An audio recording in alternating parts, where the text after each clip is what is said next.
নমস্কাৰ বন্ধু বান্ধৱীসকল, মই ৰঞ্জনা সোণোৱালে মোৰ অন্য এটা ৰেচিপি ভিডিঅ'লৈ আপোনালোকক স্বাগতম জনাইছোঁ। আজি বনাবলৈ লৈছোঁ আকৌ ব্ৰইলাৰ মাংস লগতে আলু। ইফালে কাটি লৈছোঁ কেঁচা পিঁয়াজৰ পাত। তেল গৰম হৈ আছিলে, পিঁয়াজ পাতখিনি বহাই দিলোঁ। এতিয়া পিঁয়াজ পাতখিনি ভজা হৈ গৈছে, সেয়ে মাংস আৰু আলুখিনি বহাই দিলোঁ। যিহেতু ঠাণ্ডা দিন পৰিছে, মই এইকেইদিন জুইতে ৰান্ধি আছোঁ। যিসকলে মোৰ ভিডিঅ'বিলাক ৰেগুলাৰ চাই আছে তেখেতসকলে নিশ্চয় গমেই পাইছে। এই 2-3 দিন ধৰি মই ৰেচিপি ভিডিঅ' দিব পৰা নাই, তাৰ বাবে দুখিত।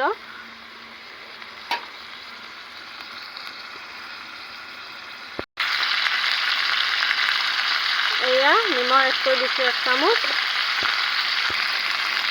লগতে এড কৰি দিছোঁ এয়া হালধি আধা চামুচ।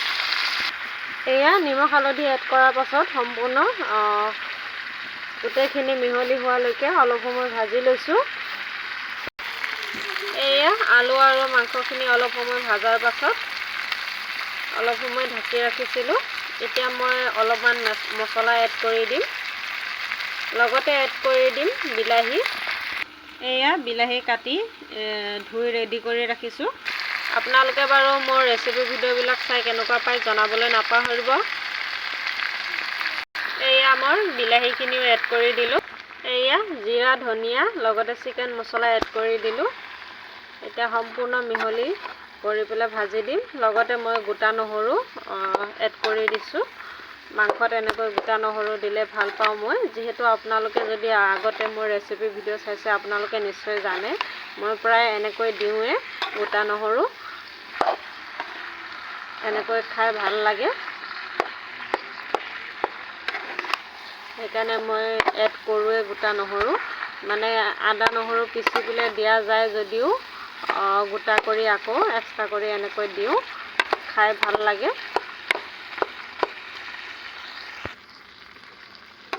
এয়া আজি মোৰ মাংসৰ আঞ্জাখন ইতিমধ্যে হৈ গৈছে। আৰু কোনে কোনে এনেদৰে বনায় জনাবলৈ নাপাহৰিবচোন। ব্ৰইলাৰ মাংস যিহেতু জোল বনালে ভাল নালাগে, সেয়ে মই এনেদৰে বনাইছোঁ, শুকান কৰি বনাইছোঁ।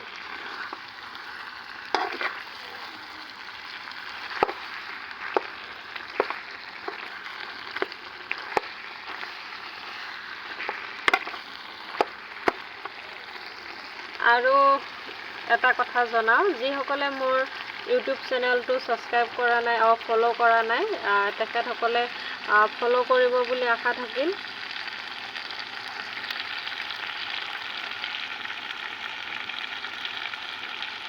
মোৰ ইউটিউব চেনেলটো ছাবস্ক্ৰাইব কৰি দিয়াৰ লগতে মোৰ FB পেজটো যাতে আপোনালোকে ফ'ল' কৰি দিয়ে। মোৰ FB পেজটোৰ নাম আছে ৰঞ্জনা ডেকা।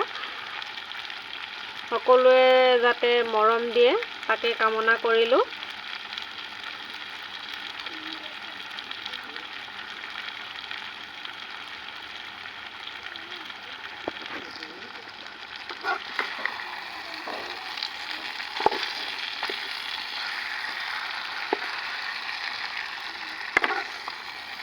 আচলতে মই ইউটিউব চেনেলটো ছাবস্ক্ৰাইব কৰিব বুলি ক'ব লাগিছিল, অলপ কথাটো উল্টা হৈ গ'ল, তাৰ বাবে মই দুখিত।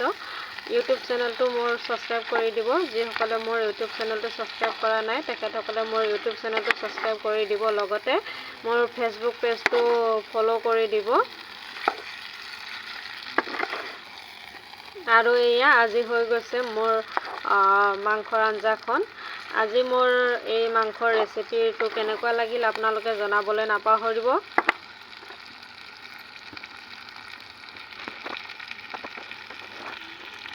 আকৌ লগ পাম এনেকুৱা ধৰণৰ নতুন ৰেচিপি ভিডিঅ' লৈ। তেতিয়াহ'লে আজিলৈ আহিছোঁ।